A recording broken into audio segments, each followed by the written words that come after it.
الله د پاره د دغه عبادت کوونکو تیار کړي دي پروردګار علم ورکي. وای پنځ شنبه بسي د جمعې شپه بسي ملکه به په ټولو جنتو کې داسې اعلان وکړي چې اے جنتیانو اے مؤمنانو راسئ نن مو د مودینې ګوهر د جنتو سرور د رب العالمین جوهر سید العالمین حضرت محمد رسول الله میلمدي تر دې قربان او صدقه سو قربان دي چې زموږ مور او پلار درته یا احمد و محمد و د مودینې رسوله د حضرت محمد رسول الله میلمستیا ده د خدای د نازولي رسول میلمستیا ده چې د 8,000 قومو بهتر او افضل رسول محمد رسول الله دی. د دې میلمستیا به وایي د توبه تر درخت لاندې الله جل جلاله جوړ کړي. د رسول الله په میلمستیا کې چې وایي خوراک څوک وکړي دا خوراک به ابدي وي بیا به دی وږي کېږي نه. کله چې وایي دا ملکه غږ وکړي چې د رسول الله میلمستیا ده زموږ ستاسو د غمخور میلمستیا ده وایي دا ټول جنتیان د 900 جنتو د 800 جنتو جنتیان به وایي را الله کی ټول جنتونه به وایي خالی پاتې شي. هر یو به د دې جنتیانو څخه دا خواهش او تمنا لري چې د علیه السلام مبارک با جمال نورانی او شایسته مخ وویني او په لقا باندې مشرف شي. دا ټول به وایي د توبه و درخت ور حاضر شي دغه جنتیان به وي چې را روان به وي او راځي به د توبه تر درختې تسایه لاندې بخښي. ټول به وایي د محمد رسول الله په زیارت باندې مشرف وګرځي. کتاب وایي میلمستیا د علیه السلام مبارک به داسې وي وایي د ده مبارک یو د نور قبه ده د یوه مروارید څخه جوړه ده زر دروازې لري د یوې دروازې څخه بیا تر بلې دروازې پورې د 500 کالو لار ده. په دغه قبه کې به میلمستیا تیاره کړې وي. په دې میماني کې به وایي اسرافیل جبرائیل امین هم خدمت کار کوي میکائیل علیه السلام به هم په خدمت باندې اخته وي.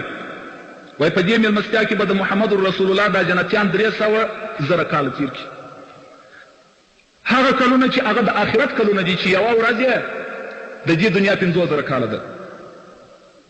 وایي کله چې دا جنتیان د غوښو نعمتو خوړلو څخه فارغه شي جامونه د شرابو پسې وچ شي چې دا شراب مختوم په ختام سره د مشک وي پر دې جامو باندې به په قدرت سره د رب العالمین شاوخوا داسې نوشته وي هذا شراب طاهر من رب طاهر الى عبد طاهر. دا نوشته او ترجمه یې داسې ده وایي دا شراب پاک دي د پاک پروردګار و طرف ته د خپل پاک بنده دا جامونه وایي وچ شي.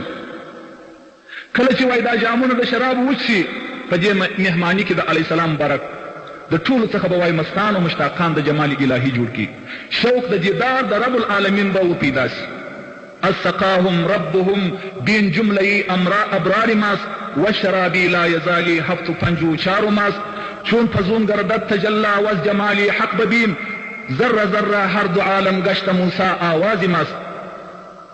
وای رب العالمین به دا جنتیان اوبکی رب العالمین به ساقی وي. ټول نیکان او جنتیان به مست وي مستی به کوي. وای دا هغه شراب دي چې زوال نه لري زائلیږي نه مګر مستی لري ګړی په ګړی. نو کله چې رب العالمین دیدار وویني په جمال الهي سره مشرف شي دواړه عالمه به زره زره وګرځي ځکه چې موسی علیه السلام په اواز باندې مست سوی و پر کوی تور چې خبرې ورسره کوي د الله جل جلاله سره موسی علیه السلام مست کړی و د رب العالمین خبرو.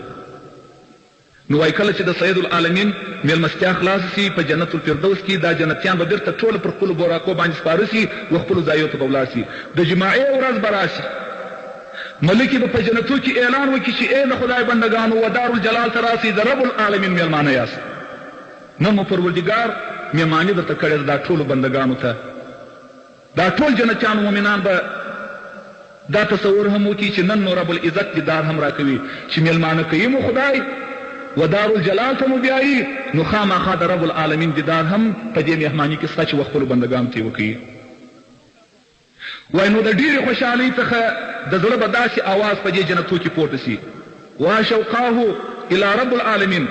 عاشقان به بېتابه شي عاشقان به په ولایت د عشق ماڼۍ وهلي مازوله کې نو به د جمعې په ورځ دا د جنتو مخلوق په میمانۍ ور روان شي د رب العالمین. سبحان الله دا به عجب میماني وي. الله موږ د دې میلمستیا خاوندان کې حق تعالی به دا ټوله تختونه کرسۍ میوې جامونه په خپل قدرت سره کن په یکون باندې ایښي وي. دا جنتیان به ورسي پیغمبران او رسولان به پر منبرانو د روح کښېني د پاره د عوامو مؤمنانو به چوکۍ تر دې منبرانو لاندې کښېږدي دي. اول به رب العالمین و داود علیه السلام ته خطاب وکړي چې په خپل شیرین اواز سره دې د زبور څخه یو څه ووایه. وای داود علیه السلام به د زبور څخه یو څه ووایي، شروع به په وکړي. داسې اواز دې وي چې ټول جنتیان به په مستي باندې راولي. ټول نعمتونه د جنت په دغه اواز سره د داود علیه السلام جنتیان هیر کړي. د هرې درختې بلګ به په رقص و نغمو سي، مرغان د جنت به پریزو سي، عاشقان به مجذوبان سي. مطلب داسې شیرین اواز به چا نه وي اورېدلی په دنیا کې. نو به حق تعالی پر دې جنتیانو داسې غږ وکړي: هذا لذتهم في سماع کلام المخلوقین فکیف لذتهم سماع کلامی. وای ای جنتیانو دا لذت و خوند تاسو ته د مخلوق د اواز دی. داسې یاست زما اواز به څنګه وي، طاقت به زما د اواز رانوي تاسو ای بندګانو. زه هم و تاسو ته زه رب العالمین یو شی شروع کوم چې هغه ستاسو د رب العالمین اواز دی. داود علیه السلام خو زما یو بنده دی، تاسو د ده پر اواز باندې داسې بېهوشه و مستانس ولاست.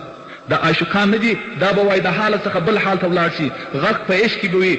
نو داسې اوازونه د دې عاشقانو تر خوله به راخېږي، داسې به وایي: جانا ز فراق تو این محنتی غم تاکی، دلی در غم عشق تو رسوایی جهان تاکی.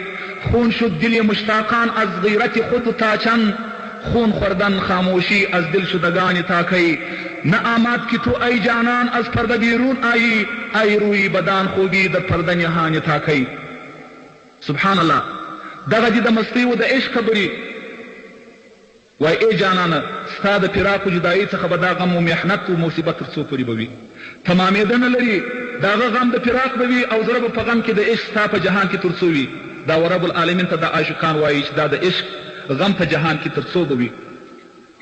د مشتاقانو او عاشقانو زړونه د خپل غیرت څخه زخمیان او وینې تر څاڅي، وینې خوړل، خاموشي د زړه څخه ایستل به تر څو پورې وي.